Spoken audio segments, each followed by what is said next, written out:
है ये वाली लाइट दोनों क्या होंगी, पैरेलल होंगी। बच्चों न्यू एनसीईआरटी के अकॉर्डिंग आप लोगों की जो नेक्स्ट एक्टिविटी है वो है ग्लास स्लैब। और आप लोगों के एनसीईआरटी में ये ऑब्जेक्ट कुछ इस तरीके से दिया होता है, to observe the refraction and lateral deviation of beam of light incident on a glass slab. तो ये एक्टिविटी हम लोग आज करेंगे। अभी आप लोगों को केवल इस एक्टिविटी को समझने में फोकस करना है, ताकि अगर आपके एग्जामिनर इससे रिलेटेड कोई भी अगर क्वेश्चन आप लोगों के पूछते हैं तो आप लोग उसका सही आंसर दे पाएँ।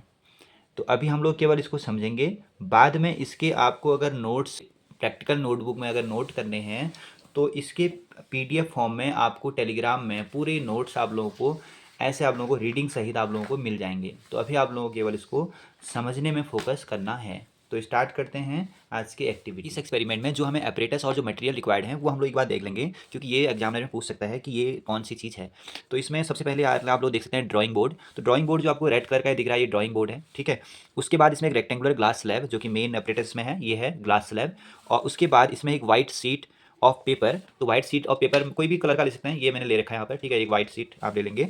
उसके बाद इसमें नेक्स्ट है एक सेलो टेप। सेलो टेप हम लोग ये यूज़ कर लेंगे। इसका हम लोग अगर यूज़ समझें तो हम केवल इसको फिक्स करने के लिए, ताकि हम जब प्रैक्टिकल कर रहे हों तो ये मूव ना करे, जो ये वाइट शीट है, इसी के लिए हम सेलो टेप इसमें हम यूज़ कर रहे होते हैं। ड्राइंग पिन्स हम लोग यूज़ कर लेंगे, जो नॉर्मल ये आल पिन्स आती हैं, ये आप लोग देख सकते हैं, ठीक है। तो ये हम लोग इसमें यूज़ कर लेंगे, ये दिख रही होंगी आपको पिन्स। तो 4 पिन हमको चाहिए, ये आप लोग यूज़ कर लेंगे।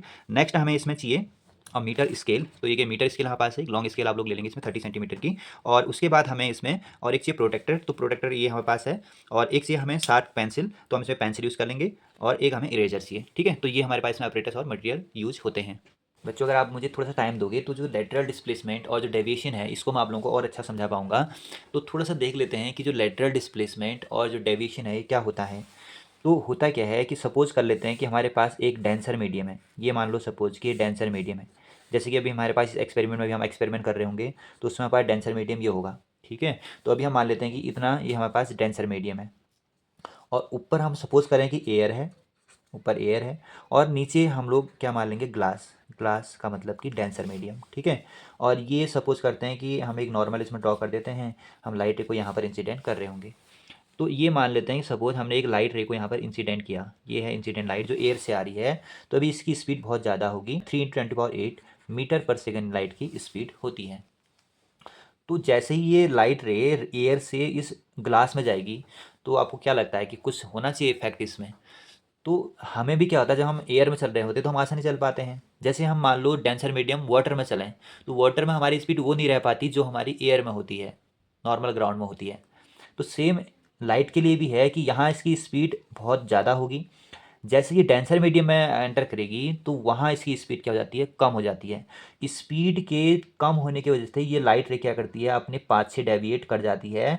तो ये कुछ इस पाथ को फॉलो करने लगती है, ऐसे लाइट रे ट्रैवल करेगी।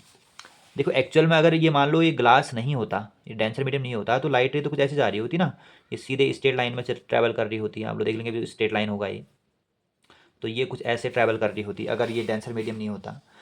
तो इस डेंसर मीडियम की वजह से इसकी स्पीड कम हुई। स्पीड कम होने की वजह से लाइट कुछ ऐसे आ रही है, तो हम कहते हैं कि ये इसका डेविएशन हो गया है। तो ये हुआ डेविएशन। अब यहाँ पर क्या होगा, देखो यहाँ पर ये प्रोसेस जस्ट अपोजिट हो जाएगी, क्योंकि अगर हम यहाँ पर भी एक नॉर्मल ड्रॉ कर दें तो ये लाइट रे कहाँ से आ रही है, अभी डेंसर मीडियम से। अब ये बाहर कहाँ जाएगी बताओ, ये भी डेंसर मीडियम से आ रही है ना, इतना देखो ये डेंसर मीडियम से आई। अब बाहर एयर में जाएगी तो कौन सा है, रेयर मीडियम है। तो जैसे ही डेंसर से रेयर में जाएगी तो अभी इसकी स्पीड कम होगी। अप्रॉक्स अगर हम देखें तो 2×10⁸ मीटर पर सेकंड होती है डेंसर में, ग्लास में। तो जैसे ही ग्लास से फिर से एयर में जाएगी तो इसकी स्पीड फिर से कितनी हो जाएगी, 3×10⁸ मीटर पर सेकंड, तो मतलब बढ़ जाएगी। तो इसमें सडन चेंजेज आएंगे तो फिर से क्या होगा, जो लाइट रे है वो अवे फ्रॉम द नॉर्मल फिर से बैंड हो जाती है। अब लाइट रे कुछ ऐसे ट्रैवल कर रही होती है। आप लोग इसको थोड़ा देखेंगे, मेरा डायग्राम बिल्कुल एग्जैक्ट नहीं बन रहा। तो ये जो लाइट है, ये वाली लाइट दोनों क्या होंगी, पैरेलल होंगी। और ये जो लाइट अगर आ रही है, ये देखें तो इसका एक्चुअल पाथ तो पहले ये था ना, अगर डेंसर मीडियम में तो ऐसे जा रही होती है ऐसे आई को। अब अभी इस डेंसर मीडियम की वजह से इधर जा रही है, तो हम देखेंगे इस ग्लास स्लैब की वजह से इसमें कुछ डिस्प्लेसमेंट आ गया। देखो यहाँ से जा रही थी पर इतना डिस्प्लेस हो गई है। इसी को हम लोग बोलते हैं लेटरल डिस्प्लेसमेंट। ये अभी हम लोग प्रैक्टिकल में देखेंगे और इसी के लिए हम इसको फाइंड करेंगे। लेटरल डिस्प्लेसमेंट को इस एक्टिविटी में हम कैसे फाइंड करेंगे, इसके लिए सबसे पहले सेटअप तैयार करते हैं और फिर स्टार्ट करते हैं आज की एक्टिविटी। तो इसके लिए सबसे पहले हम क्या करेंगे, ये सेलो टेप की हेल्प से हम इस पेपर शीट को फिक्स कर लेंगे, ताकि जब हम प्रैक्टिकल कर रहे हों ये मूव ना करे उस समय। तो इसके लिए हमने क्या करना है, इसको फिक्स कर लेना है।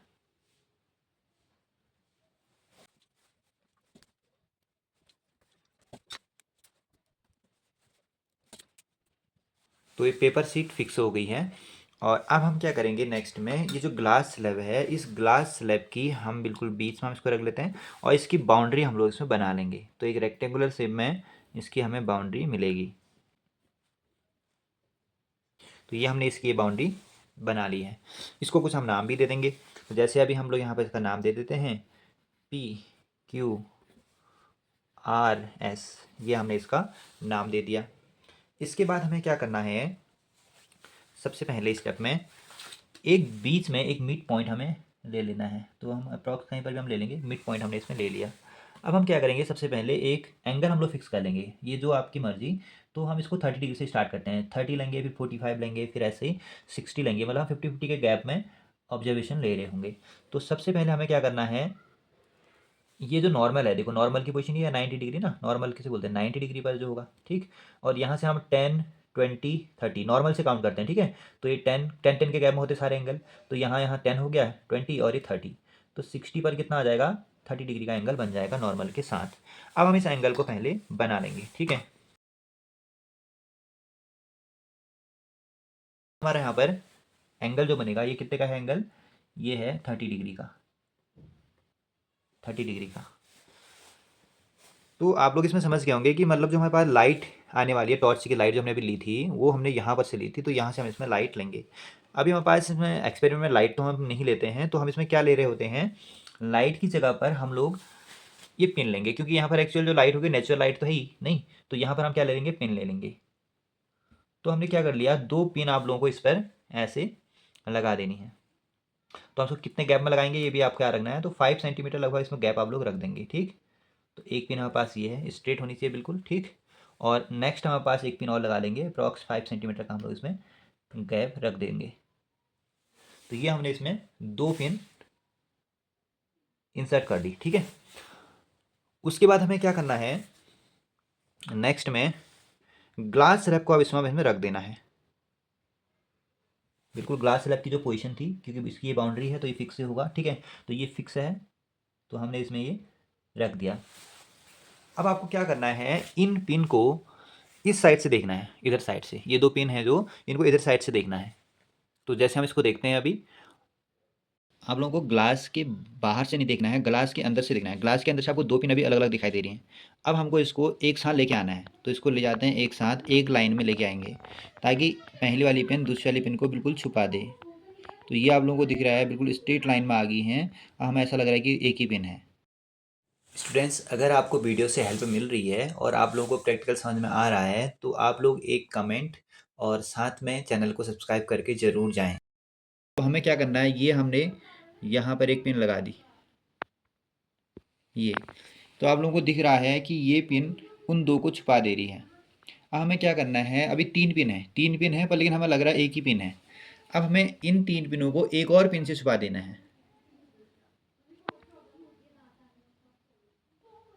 तो ये आप लोगों को दिख रहा होगा कि ये वाली पिन इन सारी पिन को छुपा दे रही है। अब हमें ऐसा लग रहा है एक पिन है, पर कितनी पिन है, 4 पिन है। 2 ग्लास के उस साइड में है, इधर साइड में 2 पिन है ग्लास के इस साइड में, और 2 हैं ग्लास के इस साइड में, ये 2 पिन है। ये भी 5 सेंटीमीटर के गैप पर हैं अप्रॉक्स, वो भी 5 सेंटीमीटर के गैप पर हैं। तो जैसे आप लोग देख सकते हैं, अभी ऊपर से दिखाता हूँ मैं इसको। तो हमने जब इसको ग्लास के अंदर से देखा, तो हमें क्या लगा कि ये 3-4 जो पिन है ये एक सीध में है, मतलब कि एक स्ट्रेट लाइन में है। तो इसका मतलब ये हुआ कि जब लाइट रे यहाँ से हमारे आँख से इसमें जब लाइट रे एंटर की, तो हमें ये लग रहा था कि ये 4 के 4 एक लाइन में हैं। तो मतलब कि हमें लाइट रे बिल्कुल स्ट्रेट लाइन में दिखाई दे रही है। पर ग्लास स्लैब को अगर हम हटाएं तो एक्चुअल में क्या कंडीशन हो रही है वो हम लोग इसमें देख लेंगे। तो अब हमें क्या करना है, नेक्स्ट में इन दोनों पिन को हटा देते हैं और इनकी पोजीशन को हम नोट कर लेते हैं। तो आप लोग इसमें देख रहे होंगे, ये 2 छेद हो रखे हैं, ये वाला सही वाला एक्यूरेट वाला है, इधर वाला। तो हम क्या करेंगे, सबसे पहले इनको मिला देंगे। ये जो 2 हैं इनको हम आपस में मिला देते हैं। तो मिलाने के बाद देखते हैं ये कहाँ मिल रही हैं और हमें कहाँ दिखाई दे रही थी और एक्चुअल में कहाँ मिल रही हैं, ये हम इसमें देख लेंगे। तो ये कहीं इसकी पोजीशन यहाँ पर आ रही है, इनको भी अब हम हटा देंगे, ठीक है। इनकी पोजीशन को नोट कर लेते हैं और इनको हटा देते हैं। तो अभी हम इनके कुछ नाम भी इसमें लिख देंगे। जैसे कि जो ऊपर वाला है इसका नाम हम लिख देते हैं ई और एफ, ई एफ। और यहाँ जो नीचे हैं इनका नाम कुछ जी एच लिख देते हैं। ये जी हो गया और ये एच पोजीशन होगी। यहाँ थोड़ा ये डार्क कर देते हैं इनको, पोजीशन इनकी। सॉरी, ये ऊपर नहीं था, हाँ ये गलत हो गया। ई इधर था, एफ इधर है। ये वाला कुछ नहीं है, इसको हटा देंगे, ठीक। और इधर ये जी और एच हो गए। तो आप लोग देख सकते हैं क्या ये बाहर अगर हम लोग देख रहे हैं क्या ये एक सीध में है? बिल्कुल भी नहीं है। देखो बड़ी स्केल से देखते हैं, ये देखो इसकी सीध कहाँ आ रही है, ये देखो इसकी सीध तो इधर आ रही है। इसका मतलब कि इसमें इतना ज़्यादा हम देखेंगे कि ये क्या आ गया इसमें, ये लेटरल डिस्प्लेसमेंट इसमें आ गया है। लाइट रे देखो एक्चुअल में कहाँ आ रही है, देखते हैं।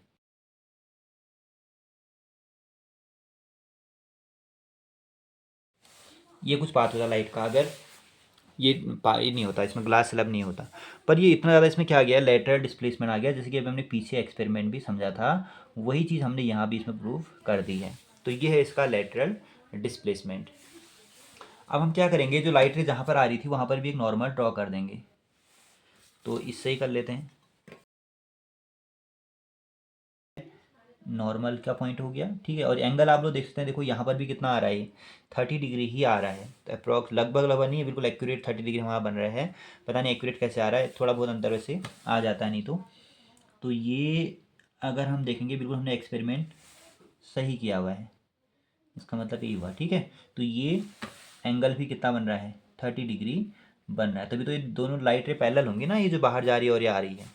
तो मतलब कि ये वाला जो एंगल होता है इसको हम बोलते हैं इंसिडेंट एंगल, ये तो आप लोगों को पता ही है। और जो बाहर लाइट जा रही है ना, इसको हम बोलते हैं इमर्जेंट एंगल। तो इसको हम ई से रिप्रेजेंट करते हैं, स्मॉल ई से मैंने इसको रिप्रेजेंट कर दिया। और हमें पता क्या चला कि जो इमर्जेंट एंगल है और जो इंसिडेंट एंगल है वो दोनों क्या हैं, इक्वल हैं। अंदर जो लाइट हमने देखी थी अभी एक्सपेरिमेंट जो हमने पीछे किया था लेजर लाइट वाला, उसमें लाइट यहाँ पर डेविएट हो रही थी। तो यहाँ भी आप लोग देख सकते हैं ये इसमें डेविएशन आ रहा है, ये इसका डेविएशन इसमें आ रहा है। तो हमें फाइनल क्या करना है, इसमें जो ये लेटरल डिस्प्लेसमेंट इसको मेजर करना है और इसको अपनी कॉपी में हम इसको नोट कर लेंगे। जैसे कि मैं इसको आपको अभी नोट्स में इसको दे दूंगा, ठीक है। तो अभी यहाँ पर हम देख रहे हैं कि ये कितना है, ये एग्जैक्ट 1 सेंटीमीटर आ रहा है। तो 1 सेंटीमीटर यहाँ पर क्या हो गया, इसका लेटरल डिस्प्लेसमेंट हो गया। तो सिमिलरली हम क्या करेंगे, नेक्स्ट इसी प्रोसेस को रिपीट करेंगे। और जो यहाँ पर हमने 30 एंगल लिया है ना, इसको हम बढ़ा के कितना कर देंगे, इसको हमें इधर को बढ़ा देना है और इसको हमें करना है 45 डिग्री। और नेक्स्ट हमने थर्ड अगर लेना है तो हम इसको 60 डिग्री कर लेंगे। और नेक्स्ट लेना है तो हम कितना करेंगे, समझ गए होंगे, 75, क्योंकि हम कितने का गैप ले रहे हैं, 15 डिग्री का गैप हम इसमें ले रहे हैं। सेम प्रोसेस को हमें बार बार रिपीट करना है। और हर एंगल के लिए, जैसे हमने 30 के लिए नोट किया 1 सेंटीमीटर आया, 45 के लिए देखेंगे कितना आ रहा है, 60 के लिए देखेंगे कितना आ रहा है, 75 के लिए देखेंगे कितना आ रहा है। और जब आप लोग इसको देखेंगे तो ये बार बार अगर हम इसको इंसिडेंट एंगल को बढ़ा रहे होंगे तो ये जो डिस्प्लेसमेंट है लेटरल डिस्प्लेसमेंट, तो ये लेटरल डिस्प्लेसमेंट भी उस एंगल के अकॉर्डिंग क्या होता है, बढ़ रहा होता है। तो इसीलिए उसमें दिया रहता है थ्योरी में कि जो एंगल ऑफ इंसिडेंस होता है वो directly proportional to lateral displacement के होगा। तो ये हमें इसमें करना है। ये रीडिंग आप लोगों को बिल्कुल एग्जैक्ट अभी नोट्स में मिल जाएगी। नोट्स में आप लोग देख सकते हैं ऑब्जर्वेशन टेबल और साथ में ये डायग्राम जैसा हमने बनाया था, और पूरे इसमें कैलकुलेशन इसमें नोट की गई है। और ये आप लोगों को जो नोट्स हैं वो पीडीएफ फॉर्म में एग्जैक्ट यही नोट्स आपको टेलीग्राम चैनल में जाना है और वहाँ पर आप लोगों को ये मिल जाएंगे। टेलीग्राम का लिंक आप लोगों को नीचे डिस्क्रिप्शन बॉक्स में मिल जाएगा।